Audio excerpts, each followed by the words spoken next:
All of you know that this assembly is not what many of us wished it to be. It has come into being under particular conditions, and the British government has a hand in its birth. They have attached to it certain conditions. But you must not ignore the source from which this assembly gets its strength. Governments do not come into being by an order on paper. Governments are, in fact, the expression of the will of the people. We have met here today because of the strength of the people behind us, and we shall go as far as the people, not of any party or group, but the people as a whole shall wish us to go. We must therefore keep in mind the passions that lie in the hearts of the masses of India and try to fulfill them. I am sorry there are so many absentees. Many members who have a right to come and attend the meeting are not here today.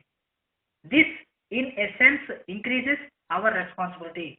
We shall have to be careful that we do nothing which may cause uneasiness in others or goes against any principle.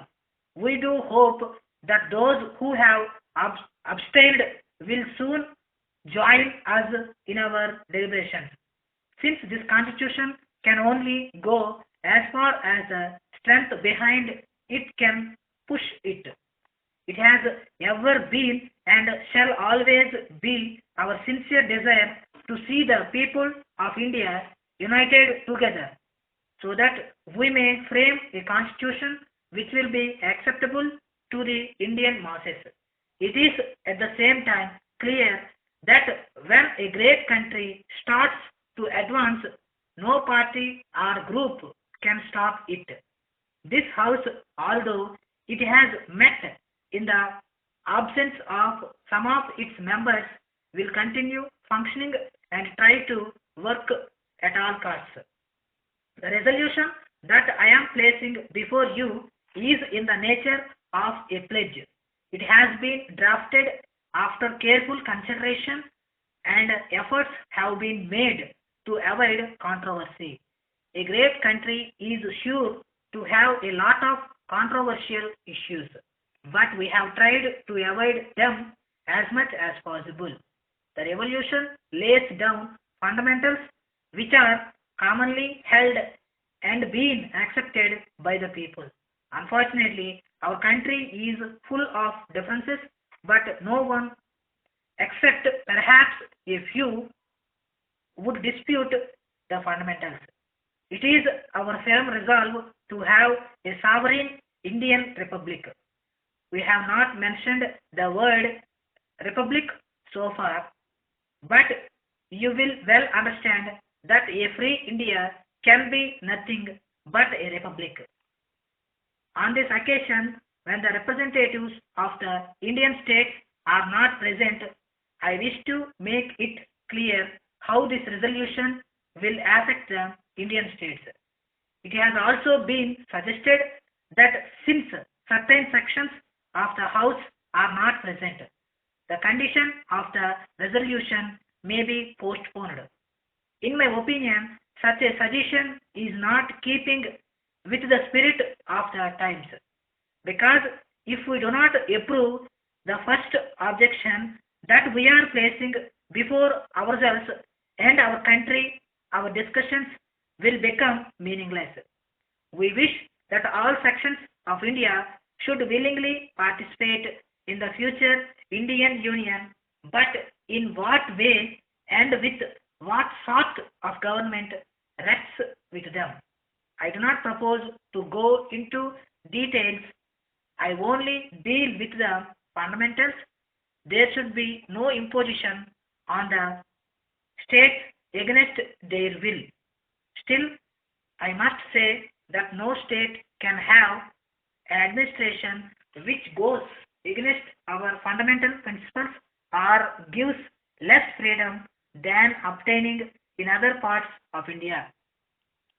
The resolution does not concern itself with what form of government they will have or whether the present Rajas and Nawabs will continue or not. These things concern the people of the states.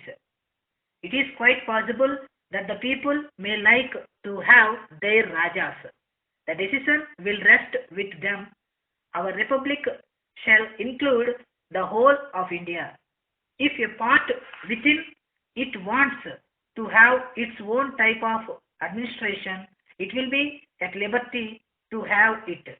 There is another person who is absent here and who must be in the minds of many of us today, the great leader of our people, the father of our nation, who has been the architect of this assembly and all that has gone before it and possibly of much that will follow. He is not here because in pursuit of his ideals he is ceaselessly working in a far corner of India. But I have no doubt that these blessings are with us. This resolution is a declaration and a firm resolve. It is for all of us a pledge. This house should consider the spirit behind it without bothering about the legal wording. Words are magical things often enough, but even they cannot convey the magic of human spirit and of a nation's passion, and therefore I cannot say that it conveys at all the passion that lies in the hearts and minds of the Indian people. Messrs. Desai and Company, Scent Manufacturers, Churchgate, Bombay. Dear sir, we are in receipt of your letter of the 3rd instant informing us of the inconvenience which has arisen from the delay in the delivery of your order for packing boxes. We are very sorry to hear this.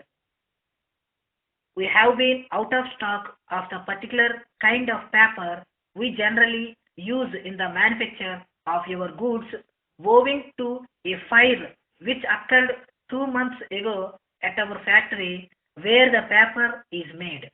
We incurred a heavy loss in machinery and material, and it will take a long time for us to recover from the loss. Some employees have also unfortunately lost their lives, making us liable for heavy compensation. We anticipated a fresh supply of the paper before this accident had occurred and have been expecting its arrival every day. We have deputed also a special representative of ours to be on the job and expedite the supply of material.